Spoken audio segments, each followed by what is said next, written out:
안녕하세요. 저는 은혜를 원수로 갚은 남편과 시댁의 통쾌한 복수를 성공한 40대 여성입니다.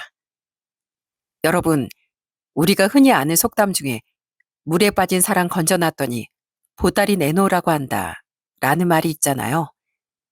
제 남편은 모든 걸 희생하며 곁에서 물씬양면 도운 절 외면하고 정작 제가 아프고 힘들 땐 나 몰라라 하며 등을 돌리더군요.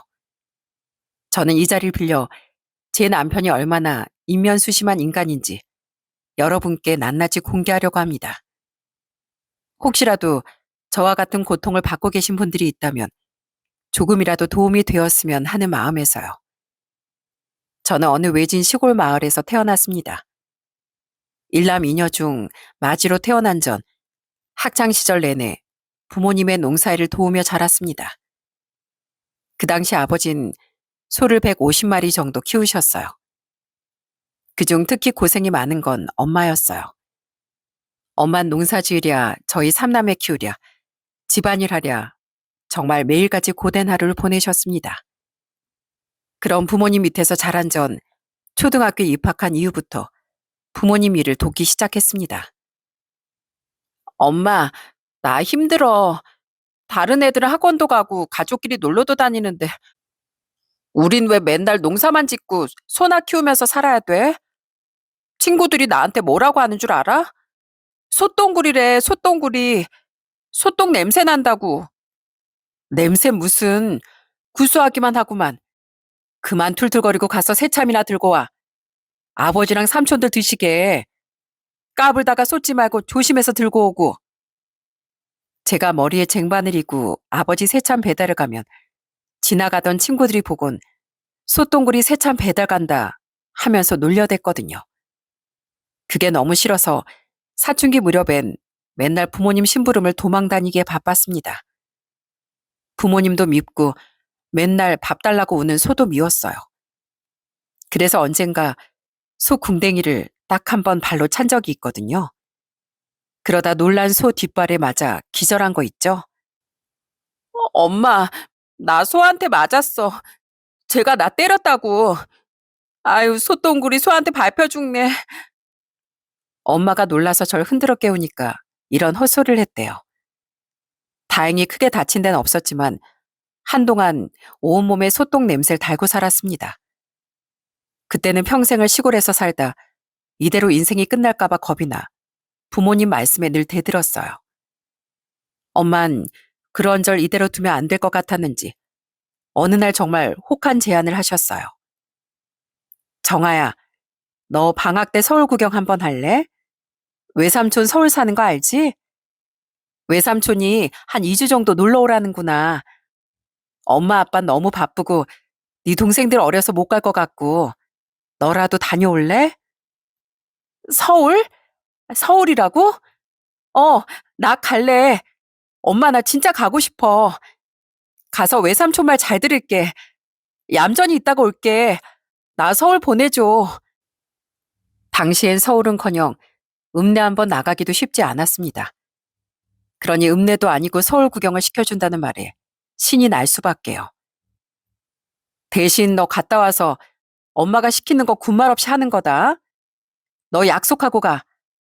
소똥도 잘 치우고 여물도 시간 맞춰서 주고 엄마 말 잘 듣기야. 당연하지. 진짜 말 잘 들을게요. 아예 나 축사해서 살게. 소는 내가 다 키울 거예요. 그러니까 서울 보내줘요. 어? 나도 서울 갈래. 당장 서울 갈 생각에 눈이 먼 전 지키지도 못할 약속을 잔뜩 하곤 그렇게 외삼촌을 따라 서울로 향했습니다. 처음 서울에 도착한 순간 저는 정말 눈이 번쩍 뜨였어요. 건물들이 이렇게나 높고 그렇게나 많은 사람이 몰려있는 걸 난생 처음 봤거든요. 도로를 가득 메운 차도 정말 신기했습니다. 시골에선 잠자리나 개구리나 잡고 놀았지. 서울에 오니까 볼거리도 많고 먹을거리도 많고 사람들도 많아서 정말 경이로울 지경이었어요. 서울은 제가 상상했던 것보다 훨씬 더 멋지고 가슴이 뛰는 곳이었어요. 아직도 그때 63빌딩에 갔던 게 생각이 납니다. 외삼촌, 건물 끝이 하늘에 닿을 것 같아요. 저기 꼭대기층에 오르면 하늘나라도 보이겠는데요? 저런 건물은 어떻게 지어요? 외삼촌은 그런 제가 귀엽다며 껄껄 웃으셨어요. 저는 외삼촌과 외숙모 덕분에 2주 내내 끝내주는 서울 구경을 했네요. 어린이 대공원에 가서 놀이기구도 타고 솜사탕이란 걸 그때 처음 먹었다니까요. 정말 꿈 같은 시간이었습니다.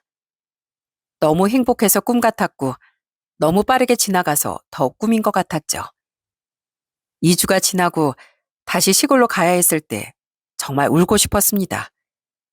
누가 때려 죽인다고 해도 시골로 돌아가기 싫었어요. 그러나 제게 선택은 없었죠. 결국 전 아쉬움을 뒤로한 채 집으로 돌아가야만 했습니다. 2주 동안의 꿈 같던 시간은 다시 돌아온 축사 앞에서 무참히 깨지고 말았죠. 전 약속대로 소똥을 쓸어 담으며 다짐했습니다. 열심히 공부해서 반드시 서울에 가서 살아야지. 그러고 나서 이런 시골은 2번 다시 오지 않으리라. 그렇게 나름 복수의 칼날을 갈던 전 수능을 보자마자 당연히 서울에 있는 대학에 원서를 쓰려고 했습니다. 하지만 부모님은 집에서 그리 멀지 않은 지방대를 가는 게 어떠냐고 저를 설득하셨죠. 19년 인생 내내 소똥만 치우며 살았지만 그때만큼은 부모님도 제 고집을 꺾지 못하셨습니다. 전 마침내 당당히 서울에 있는 대학에 합격했고 꿈에 그리던 서울 생활을 시작했습니다. 전 엄마가 집에 올 생각은 아예 없냐며 서운해할 만큼 서울 생활에 푹 빠져 지냈어요. 그러다 대기업은 아니었지만 나름 건실한 중견기업에 취직도 했고요. 그렇게 직장 생활도 하고 도시 생활에도 적응하며 전 어느덧 30대가 되었습니다. 그러다 지금의 남편을 만나게 되었어요. 남편은 저보다 3살 많은 사람으로 당시에 보컬학원 강사를 하고 있었어요. 남편과 연애 초기에 둘이 노래방에 간 적이 있는데 전 제 평생 그렇게 노래를 잘하는 사람을 처음 본 거 있죠? 남편 노래가 끝나고 저도 모르게 기립박수를 쳤다니까요. 전형적인 도시 남자였던 남편은 인상도 서글서글하고 말씨도 너무나 다정했습니다. 밤마다 제게 전화로 노래를 불러주고 기념일마다 꾹꾹 눌러 적은 손편지로 절 감동시켰죠. 저는 남편의 다정함에 반해 1년 3개월의 연애 끝에 결혼을 결심했습니다. 사실 우리 집이 그렇게 여유 있는 집안은 아니야. 24평짜리 작은 빌라에 아직도 네 식구가 살고 있고 아버지가 직업이 없으셔서 어머니가 건물 청소 다니며 번 돈으로 먹고 살았어. 나도 어떻게 보면 지금은 일개 학원 강사지만 그래도 앞으로 당신 고생 안 시키도록 최선을 다할게. 미리 솔직하게 말해줘서 고마워. 우리 집도 부모님이랑 동생들 모두 시골에 사는 걸. 우리 가진 건 별로 없어도 정말 열심히 살자. 난 오빠만 내 옆에 있으면 돼. 그땐 정말 앞으로 인생이 계획처럼 행복하게만 흘러갈 거라 믿었습니다. 마치 서울 구경을 앞둔 철부지 시절 꼬마아이 같았죠. 남편과 처음 제 고향집을 방문하는 날, 남편도 도시 구경을 앞둔 아이처럼 설레하더라고요. 멀미약 먹었지? 서울에서 집까지 가는데 버스로 5시간이나 넘게 걸려. 오빠 우리 집 가보면 이런 시골이 아직도 있냐고 깜짝 놀랄걸? 주변에 논밭밖에 없어. 무슨 소리야. 내가 자연경치 구경하는 걸 얼마나 좋아하는데. 나 국내 여행도 많이 다녔잖아. 걱정하지 마. 내가 전국에 여행을 안 가본 지역이 없으니까 빨리 당신 부모님 뵙고 사위로 받아달라고 인사드리고 싶다. 허락해 주시겠지? 나 솔직히 너무 떨려. 고향의 남자친구를 소개하는 건 그때가 처음이어서 저도 내심 엄청 긴장하고 있었습니다. 버스를 한참이나 타고 고향집에 도착하자 시골집 거실이 가득 찰 정도로 큰 상에 진수성찬이 차려져 있더라고요. 아유, 먼 길 오느라 고생 많았어요. 저녁도 못 먹고 왔죠? 이렇게 만나서 참으로 반갑네요. 어서 식사부터 해요. 장인어른 장모님, 먼저 제가 큰절부터 올리겠습니다. 저는 윤호상이라고 합니다. 많이 부족하지만 앞으로 잘 부탁드리겠습니다. 부모님은 서글서글하고 살가운 남편을 마음에 들어 하시는 것 같았습니다. 남편도 대가족이 한 상에 둘러앉아 밥 먹는 걸 크게 불편해하지 않았고요. 오히려 보는 것마다 신기해하는 것 같았어요. 아버진 그런 남편을 보며 도시 사람이 가리는 것도 없고 수더분하다며 좋아하셨어요. 저녁 술자리에서 얼큰하게 취한 아버진 마찬가지로 술에 잔뜩 취한 남편에게 한 가지 부탁을 하셨습니다. 내가 결혼을 허락하겠네. 근데 그 전에 한 가지 당부가 있어. 지금은 서로 좋아 결혼을 하겠지만 살다 보면 싸울 일도 많고 부딪힐 일도 많을 거야. 그때마다 서로 위해주고 함께 극복해 나갈 자세가 되어 있어야 돼. 내가 그거 하나만 부탁하네. 그렇게 술자리는 계속됐고 술을 더 드신 아버진 대뜸 남편에게 노래 한 곡을 불러줄 수 있겠냐며 숟가락을 꽂은 소주병을 내미셨습니다. 노래요? 아버님, 제가 명색이 보컬 강사입니다. 노래는 자신 있습니다. 신청곡만 말씀해 주세요. 역시 우리 사위 대단해. 난 그 요즘 노래는 잘 모르겠고 조용필의 돌아와요 부산항에 이 노래를 제일 좋아한다네. 남편은 한치의 망설임 없이 아버지의 애창곡을 맛깔나게 부르기 시작했습니다. 아버진 손박자 맞추시며 남편의 열창을 좋아하셨어요. 감사합니다. 근데 제가 한 곡 부르고 나니 우리 장모님 애창곡도 그냥 넘어갈 수가 없겠어요. 장모님께도 제가 신청곡 받겠습니다. 아유, 우리 사이 때문에 내가 못 살아. 저 그러면 난 심수봉의 사랑밖에 난 몰라. 여자 노래인데 괜찮을까나? 아유, 문제 없습니다. 그러면 이번엔 우리 장모님의 신청곡 이 사이는 장모님밖에 난 몰라 들려드릴게요. 엄마 남편의 애교 섞인 노래 들으며 소녀처럼 기뻐하셨어요. 부모님이 남편의 노래 들으며 너무나 즐거워하시는 걸 보니 역시 이 사람과 결혼을 결심하길 잘했다 싶더라고요. 하지만 막상 결혼 준비에 들어가니 현실의 벽이 저희를 가로막았습니다. 시댁은 여유 자금이 하나도 없었고 보컬 강사인 남편의 사정도 그리 좋지 않았거든요. 제가 직장 생활을 하며 모은 돈을 다 털어도 신혼집을 마련하기엔 무리였어요. 그래서 할 수 없이 친정에서 큰 도움을 주셨습니다. 친정에서 받은 돈, 제가 모아둔 돈, 그리고 은행 대출까지 받아 어렵게 신혼집을 마련하게 되었죠. 친정과 제가 보탠 돈이 전체 예산의 8할이 넘었지만 그래도 남편을 믿어보기로 했습니다. 시댁에서 받은 돈은 없었지만 볼 때마다 절 반겨주시며 좋아해 주셨거든요. 여보, 어머니가 당신 먹으라고 반찬을 이만큼이나 해주셨어. 이건 당신 좋아하는 콩잎장아찌. 또 이건 당신 입맛 없을 때 먹는 고추 다대기. 이건 소고기 묵국인데 냉장고에 얼려놓고 먹으래. 세상에, 이걸 다 어머님이 해주신 거야? 아우, 너무 고생하셨을 것 같아. 어떡해? 그리고 죄다 내가 좋아하는 것만 해주셨네. 남편은 날마다 어떻게 하면 저를 더 챙겨줄까 고민하고 움직였습니다. 그런 남편에게 고마워 저도 시댁 식구들에게 최선을 다했죠. 어머님, 저 정아예요. 얼마 전에 아버님 기침을 많이 하신다고 들었어요. 그래서 도라지 정가 좀 보내드리려고요. 그게 기침에 좋다더라고요. 아유, 우리 며느리 세심하기도 하지. 매번 신경 써줘서 고마워. 네 시아버지께 잘 챙겨드리마. 시모는 남편처럼 항상 표현을 잘해주시는 편이었어요.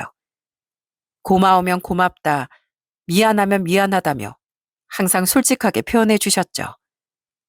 저도 솔직한 시모의 표현이 좋았고요. 그렇게 안정적인 결혼 생활이 이어졌고 전 연년생으로 아들을 둘이나 낳았답니다.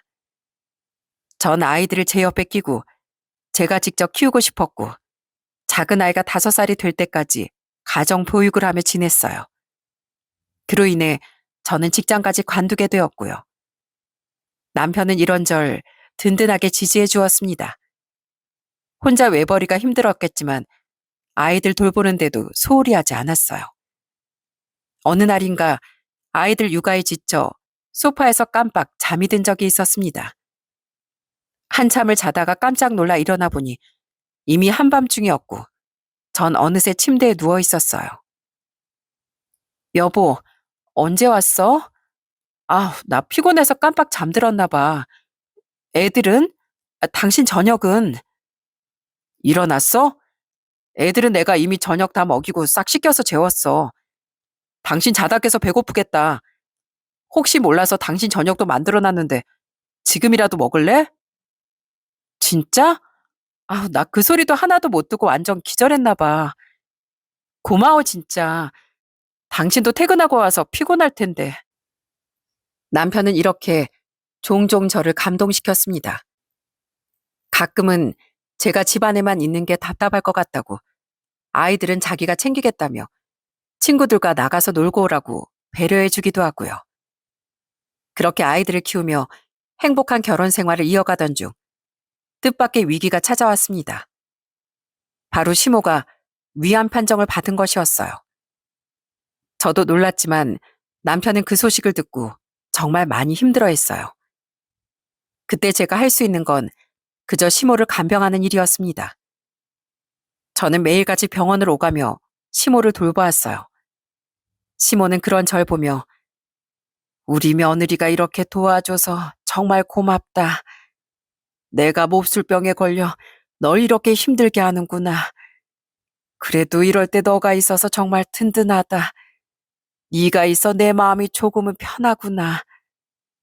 라고 말해주셨어요. 그런 말을 들을 때마다 저도 마음이 울컥했어요. 그도 그럴 것이 남편은 학원 일로 바빴고 하나뿐인 신우는 본인 엄마가 아프다는데 가뭄에 콩나듯 한 번씩 들여다보는 거로 땡이었거든요. 언젠가 한 번은 오랜만에 병원에 찾아온 신우가 술에 잔뜩 취해 있더라고요. 엄마, 나왔어. 엄마 따랐다고. 내가 우리 엄마 아픈 게 속상해서 술 한잔 하고 왔네. 언니, 여기 꿀물 같은 거 없어요? 아우, 술 냄새. 아가씨, 지금 오후 5시밖에 안 됐는데 무슨 술을 그렇게나 마셨어요. 그리고 여기 꿀물이 어디 있겠어요. 언니 꼭 나만 보면 화내더라. 저 오늘 남자친구랑 헤어졌단 말이에요. 엄마 사위 볼 기회 놓쳤어. 이러니 내가 술을 안 마시게 생겼어? 그런 신우에게 냉수 한 잔을 떠줬더니 한 잔을 금세 다 비우고 갑자기 절 병원 복도로 불러냈습니다. 언니, 나 사실 언니한테 부탁할 거 있어서 찾아왔어요. 저 얼마 전에 회사 잘린 거 들으셨죠? 그래서 말인데 저 한 200만 원만 빌려줄 수 있어요? 아니, 카드값 갚아야 하는데 당장 한 푼도 없는 거 있죠? 신우인 뻔뻔하게 애교까지 부리며 돈을 빌려달라고 하더군요. 저는 신우의 태도를 보며 기가 막혀서 말문이 다 막히더군요. 아니, 아가씨, 지금 그게 어머님 병실까지 찾아와서 할 말이에요? 곱게 찾아와도 모자랄 판에 술까지 먹고 다른 환자들 보기 부끄럽지도 않아요? 어머님 들으실까봐 내가 다 철렁하네요. 오늘 말을 못 들은 걸로 할게요. 얼른 집에 들어가서 씻고 자요. 술 냄새 엄청 나니까. 제가 신우에게 매정하다고 보실지도 모르겠지만 이건 평소의 신우의 행실 때문이었어요. 신우인 본인 필요할 때만 온갖 애교를 다 부리고 얻어낼 게 없으면 쳐다도 보지 않는 전형적인 기회주의자였거든요. 이때까지 남편과 제게 얻어간 돈과 물건만 해도 수백만 원은 넘을 겁니다. 이런 신우이가 아픈 시모 옆에 있어봤자 방해만 될 것 같아 얼른 집으로 보내버렸어요. 다음 날 수업이 없어 일찍부터 병원에 온 남편은 신우의 일을 듣고 버럭 화를 내더군요. 신우이가 속을 조금 썩이긴 하지만 그래도 이렇게 셋이 둘러앉아 오랜만에 시간을 보내니 그동안의 걱정도 사라지고 참 좋았습니다. 시모는 그렇게 저와 남편의 간호에 힘입어 열심히 치료를 받으셨고 다행히 얼마 지나지 않아 증상이 많이 호전되어 퇴원을 해도 좋다는 진단을 들으셨어요. 정아야, 내가 너 아니었으면 어쩔 뻔했니? 너희 시아버지 봐라. 50대 중반에 백수돼서 허구한 날 밥이나 축내지. 여태까지 내가 혼자 건물 청소하면서 가족들 건사하느라 삶의 낙이 없었어. 근데 우리 며느리가 이렇게 와서 내가 얼마나 고마운지 모른다. 나 이렇게 아파서 누워있을 때 누가 날 이렇게 돌봐주겠니? 누가 옆에 있어 주겠어? 정말 고맙다 며느라. 시모는 눈물까지 펑펑 쏟으며 제 손을 꼭 잡으셨습니다. 저도 눈물이 핑 돌더군요. 그렇게 시모는 무사히 퇴원했고 조금 시간이 흘러 완치 판정까지 받았습니다. 남편은 이게 다 제 덕분이라며 정말 고마워했어요. 그렇게 우리 집안의 걱정거리도 완전히 해결됐다고 믿고 있었죠. 시간이 조금 더 흘러 제가 40대 초반이 됐을 무렵이에요. 어느 날부터 남편이 말수도 적어지고 뭔가 고민이 있어 보였습니다. 여보, 요즘 무슨 일 있어? 밥도 통 못 먹고 표정도 안 좋아 보이네. 학원에 무슨 일 있는 거야? 아니면 혹시 어디 아픈 거야? 여보, 안 그래도 나 당신하고 상의할 게 하나 있는데, 나 있잖아.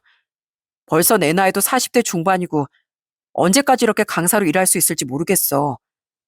그래서 말인데 내 학원을 차리면 어떨까 싶어. 당신은 어떻게 생각해? 남편은 정말 진지하게 제 의견을 묻더군요.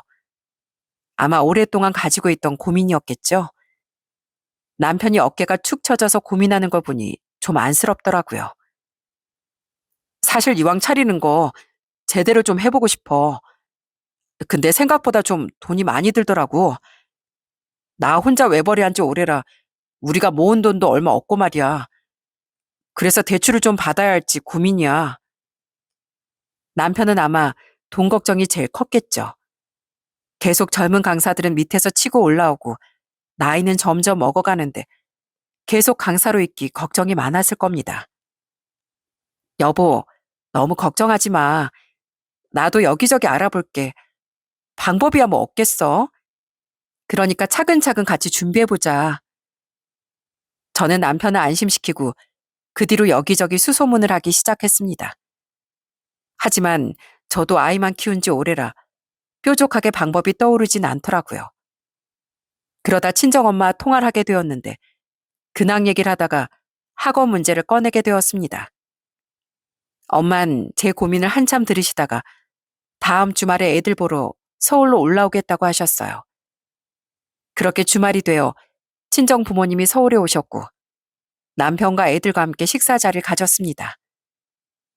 아이고, 요 예쁜 손주놈들, 이 할애비 안 보고 싶었냐? 언제 이렇게들 컸어? 할아버지, 엄청 보고 싶었어요. 그래서 방학 때 할아버지네 가려고 했는데 할아버지 할머니가 먼저 오셨네요. 그래서 좋아요.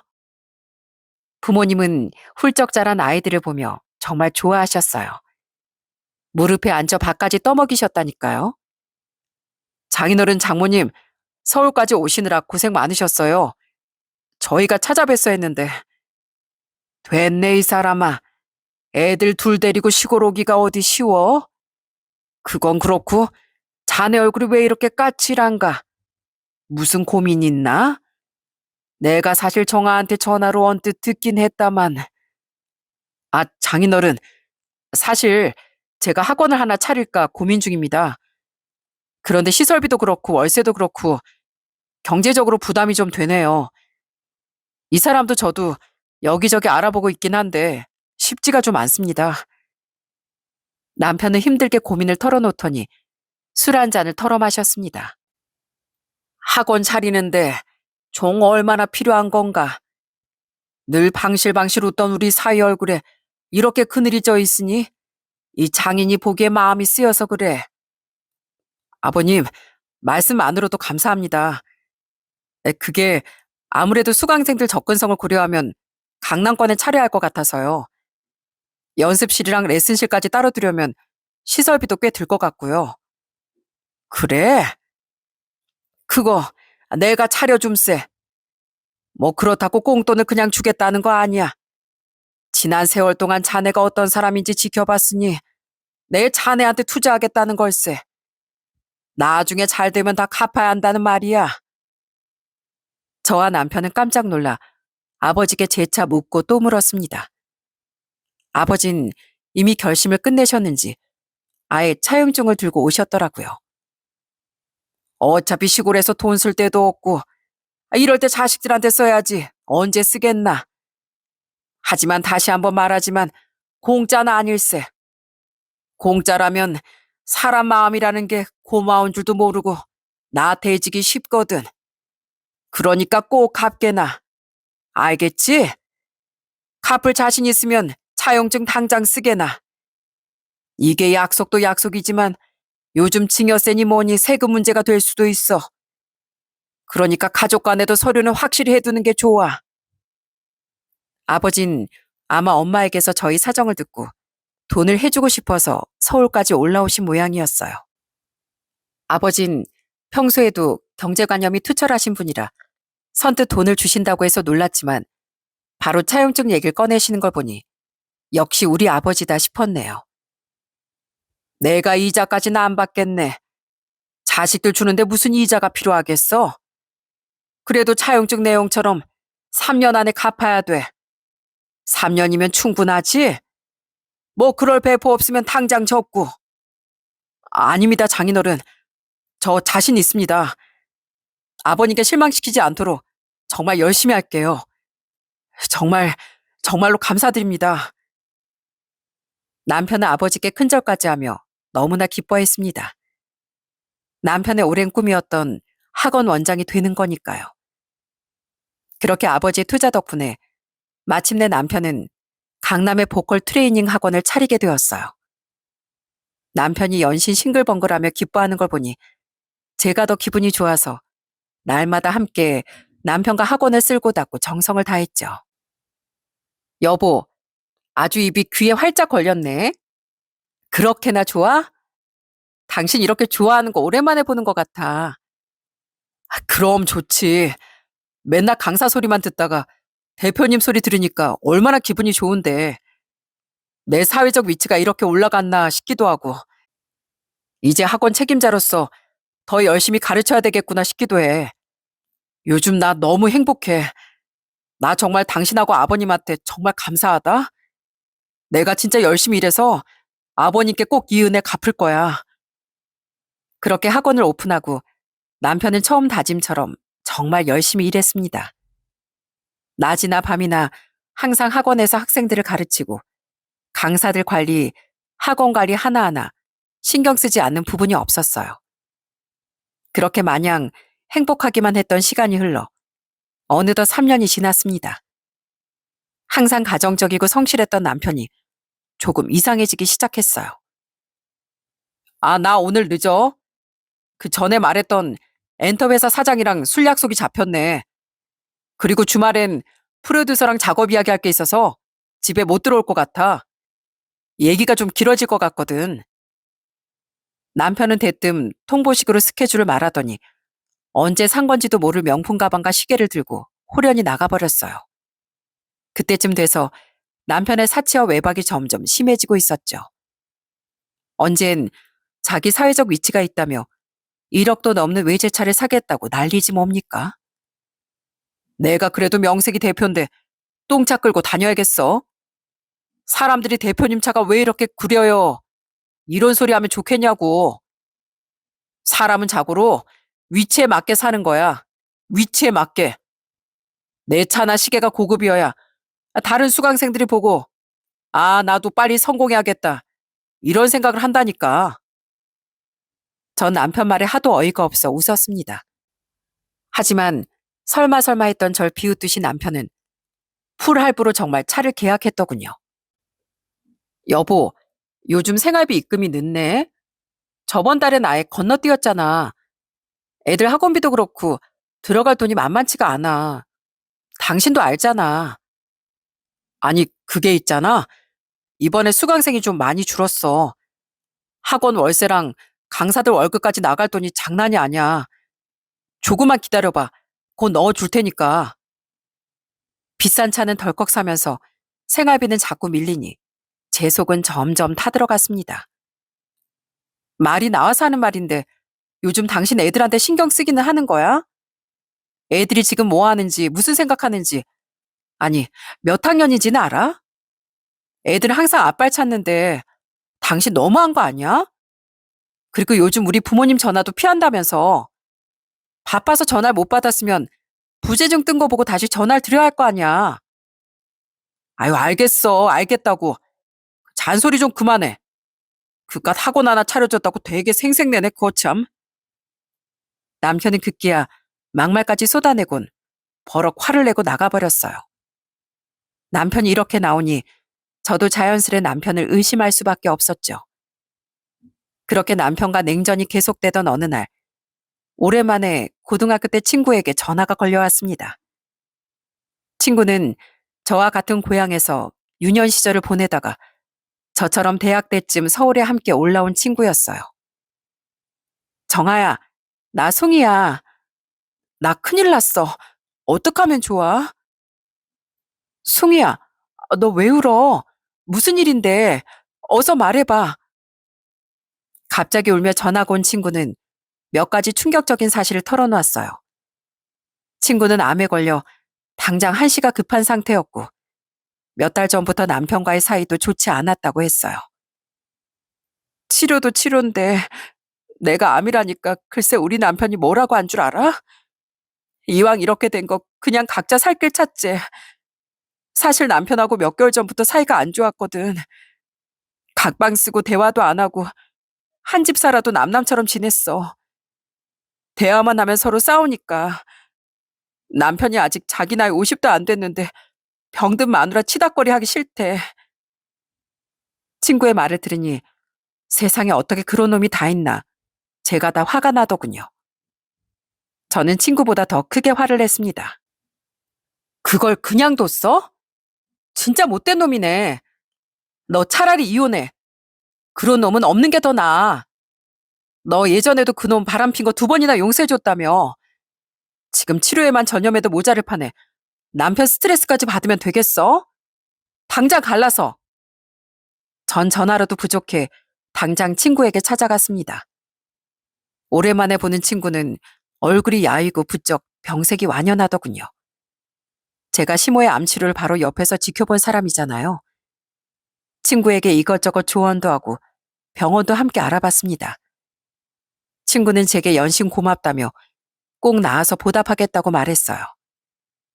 보답은 무슨, 너만 건강하면 돼. 내가 우리 시어머니 병간호하다 보니까 안 건데 암 환자에겐 스트레스가 제일 쥐약이야.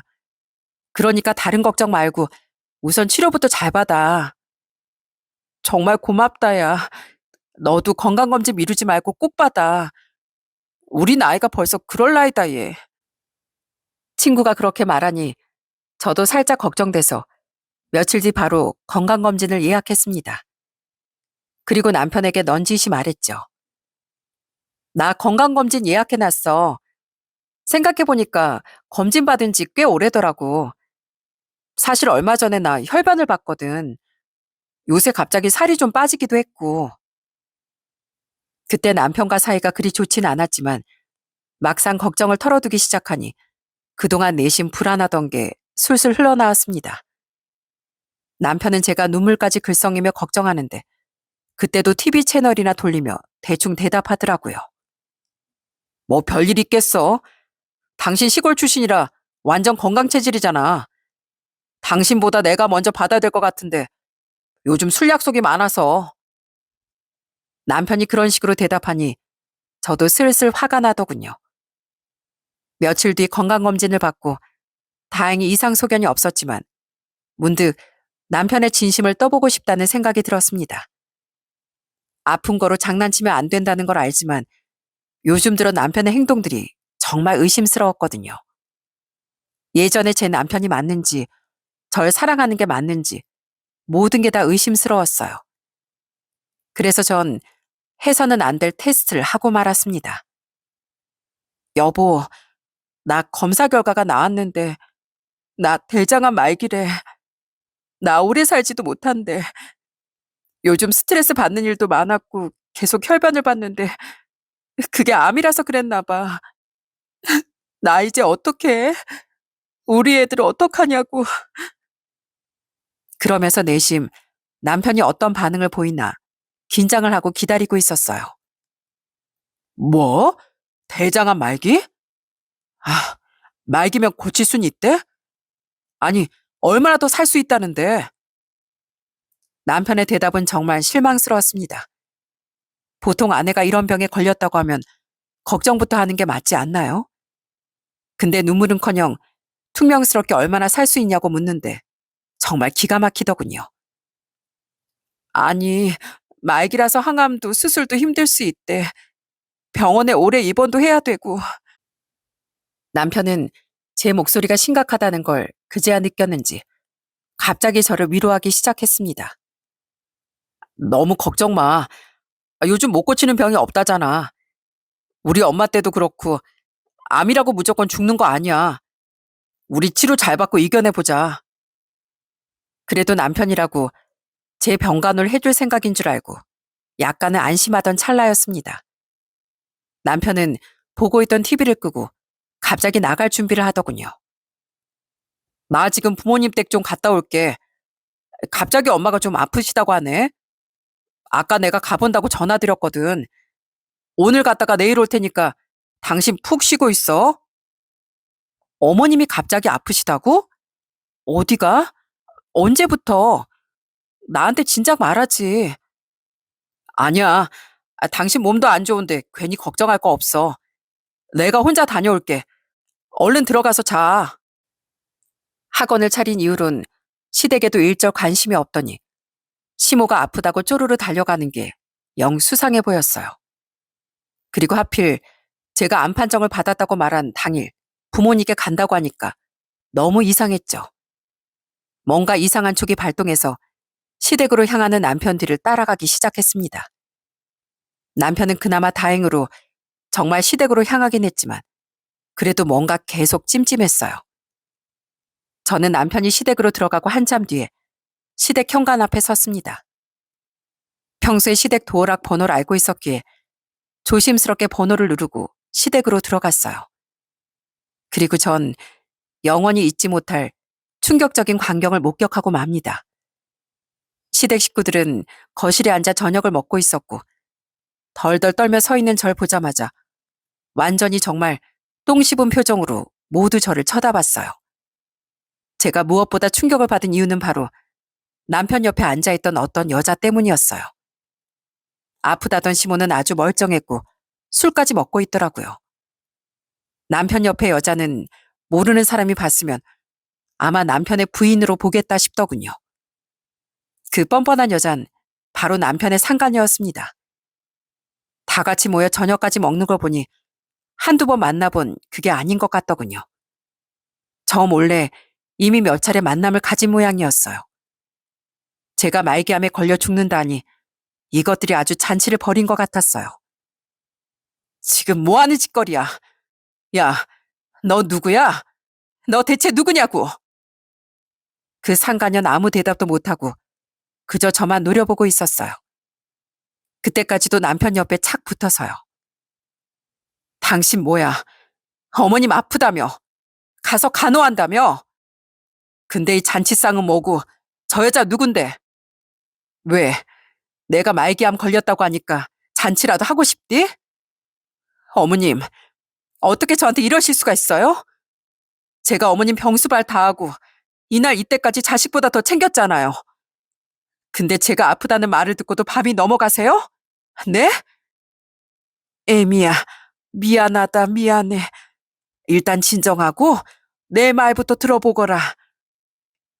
시모는 그저 제게 미안하다며 저를 진정시키려고 했고 시부는 제 얼굴도 못 쳐다보고 그대로 밖으로 주랭랑을 쳤습니다. 나중에 알고 보니까 남편이 학원 수강생과 바람이 났던 거더라고요. 그 여자한테 잘 보이려고 차도 사고 그렇게나 사치를 한 거였습니다. 수강생이 둘 사이 관계를 불안해하자 시부모한테도 인사를 미리 시켰던 거고요. 저랑 이혼은 해야겠는데 좀 미안하기도 하고 아버지한테 빌린 돈도 있고 하니 선뜻 이혼을 못하다가 제가 아프다고 하니 이때다 싶었나 봐요. 여기서 더 웃긴 건 그렇게 절 최고의 며느리라며 칭찬하던 시모마저 절 배신했다는 거였죠. 전 정말로 큰 충격을 받았습니다. 시모는 연신 절 붙들고 미안하다며 울고 있었고 전 여전히 뻔뻔하게 앉아있는 남편과 상간녀를 보며 참을 수 없는 분노를 느꼈습니다. 그 순간 저는 상에 있던 막걸리 병을 들고 바로 응징에 들어갔어요. 상간녀의 머리채를 잡고 얼굴에 막걸리를 뿌려버렸네요. 빈 병은 남편에게 던져버렸고요. 너희가 사람이야? 사람이냐고. 내가 지금까지 너하고 너희 집에 어떻게 했는데. 내가 너한테 얼마나 지극정성이었는데. 어떻게 나한테 이래. 아니 이혼하면 되지 어디서 행패야. 이혼하면 되잖아. 당신 같으면 암 걸린 여자랑 살고 싶겠어? 그래, 당신 말이 맞아. 당신 언제 죽을지도 모르니까 부모님한테 이제 이 여자랑 결혼하겠다고 인사하러 왔어. 그게 뭐 잘못이야? 어차피 너 죽는다며. 남편은 인간으로서 해야 할 말, 안 해야 할 말도 구분 못하고 아주 뻔뻔하게 나왔습니다. 진짜 뻔뻔하다 너. 그래, 알겠어. 네가 그렇게 나오면 나도 내가 진짜 무서운 게 뭔지 보여줄게. 기대해. 어머님, 이 손 좀 놔주세요. 어머님도 인생 그렇게 사시는 거 아니에요. 전 갈게요. 곧 다시 만나게 될 겁니다. 전 호기롭게 시댁을 나오긴 했지만 도저히 이 현실을 믿을 수 없었어요. 그동안 남편이 가정에 소홀했던 게 다 그 여자 때문이었다니. 이때까지 남편을 믿은 대가는 배신뿐이었네요. 강사로 여러 학원을 전전하던 남편을 대표까지 만들어줬더니 제 뒤통수를 이렇게 치나요? 전 이렇게 당하고 있을 수는 없었습니다. 저는 부모님께 전화를 걸어 이 모든 사실을 털어놨어요. 부모님은 제 말을 다 듣고는 크게 경악하셨습니다. 정말 믿는 도끼에 발등 찍혔구나. 나 도저히 가만히 못 있겠다. 내가 그놈을 가만두지 않을 거야. 감히 내 딸 눈에 눈물 나게 하고 날 배신해? 이 은혜도 모르는 놈 같으니라고. 그리고선 부모님은 바로 다음날 새벽 서울로 올라오셨어요. 집에 오자마자 아버진 그놈 어디냐며 길길이 날뛰셨죠. 윤서방 집에 안 들어왔어요. 아마 학원에 있거나 시댁에 있겠죠. 당장 앞장서라. 곧장 그놈 얼굴 좀 봐야겠다. 저희 아버진 키가 거의 180에 가까우신 장사 체질이세요. 그런 아버지가 화를 내시니 저까지 다 무섭더라고요. 어머니도 어릴 적부터 농사일을 하시던 분이라 나이보다 훨씬 풍채가 좋으시고요. 전 그렇게 든든한 부모님을 대동하고 남편 학원으로 찾아갔습니다. 윤호상이 나와. 윤호상 어딨어? 당장 안 나와. 무슨 일인데 그러세요? 대표님 지금 안 계세요. 아버지가 학원에 들어서자마자 호통을 치니 데스크에 있던 직원이 놀라서 뛰어나왔습니다. 대표 같은 소리 하고 있네. 누가 대표야? 다 내 돈으로 지은 학원인데 내가 대표지. 아버진 그러더니 곧장 대표실로 들어갔습니다. 대표실에 들어가니 겁에 질린 남편이 의자 뒤에 숨어 있더군요. 아버진 그런 남편의 멱살을 잡곤 바닥에 내동댕이 쳐버렸습니다. 네가 감히 내 딸을 두고 바람을 피워?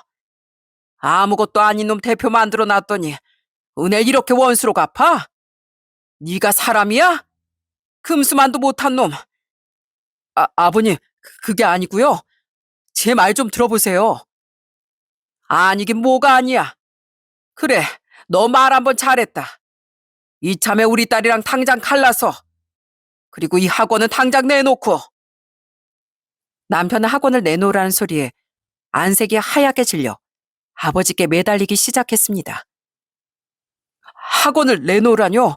무슨 소리세요? 제가 대표인데 학원을 왜 드려요?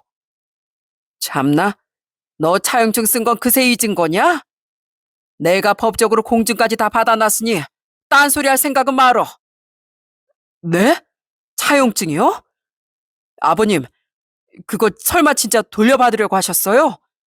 그냥 신용만 하신 거 아니에요? 신용? 신용 좋아하네. 도장까지 다 찍었으면서 진짜냐는 소리가 나와? 내가 말했지. 사람이 돈을 빌렸으면 갚을 줄 알아야 한다고. 내가 몇 번이나 말했냐? 이미 차용증에 적힌 3년도 훌쩍 지났지만 내가 그냥 눈 감고 있었더니 이 배은망덕한 인간 같으니라고.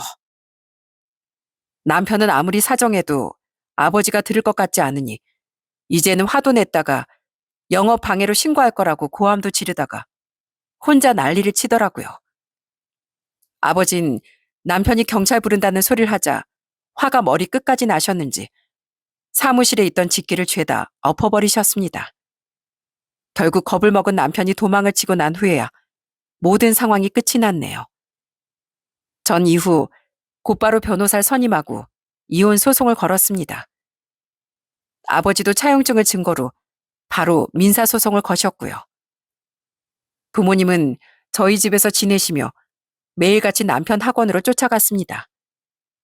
돈을 갚기 전까지 학원 운영 못한다고 으름장을 놓으셨죠. 남편이 경찰을 부르긴 했지만 경찰로 경고만 줄 뿐 이 지겨운 싸움을 끝내지 못했어요. 학원은 도저히 운영을 못할 지경이었고 자연히 학원 강사들과 수강생들도 남편의 외도를 알게 되었어요. 다들 남편에 대해 수군거리고 욕을 하기 시작했죠. 그러더니 누군가가 이 이야기를 인터넷 커뮤니티에 올렸는지 학원 명까지 알려지게 되면서 남편의 이미지는 손쓸 수 없게 추락하고 말았습니다. 수강생들을 환불해달라며 매일 민원을 넣었고 강사들도 전부 학원을 그만둬버렸어요. 한동안 잠수를 타던 남편도 더는 견디지 못하고 먼저 연락을 해왔더군요.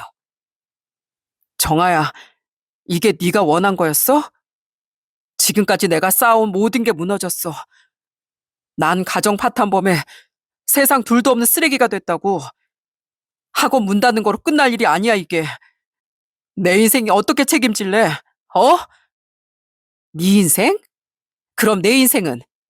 그러게 누가 아프다는 부인 두고 바람을 피우래? 그 여자한테 잘 보고 싶어서 돈 펑펑 쓰면서 내 생각, 우리 애들 생각은 안 났니? 그렇게 신나게 대표놀이 했으니까 이제 우리 아버지 돈 갚고 그동안 헤프게 살던 거 책임져. 결국 남편은 학원을 폐업할 수밖에 없었어요.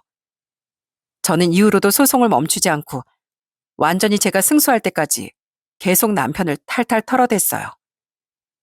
이후 저는 양육권을 가져오는 건 물론 재산 분배에서도 상당 금액을 가져올 수 있었죠. 아버지와 남편의 차용증 관련 소송도 당연히 아버지가 승소했고 남편은 학원을 폐업하고 시댁에 손을 벌려 그 돈을 모두 갚게 되었네요.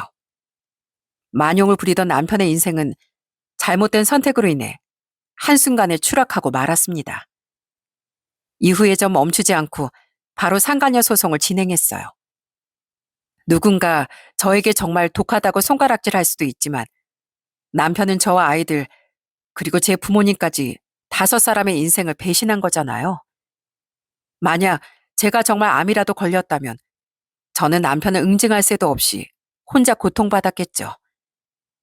이후 남편은 돈도 직장도 하나 없이 시댁으로 들어갔다고 합니다. 그 바닥이 세상 좁다고 하는데 이미 소문이 다 나서 앞으로 동종업계 취업이나 하겠어요? 평생 노래만 하던 남편은 정말 사정이 급했는지 지금은 어디 물류센터에서 일한다고 하던데 그 인간도 고생을 좀 해봐야 남의 돈이 귀한 줄 알겠죠. 아직도 남편이 가끔 제게 전화를 걸어오곤 합니다.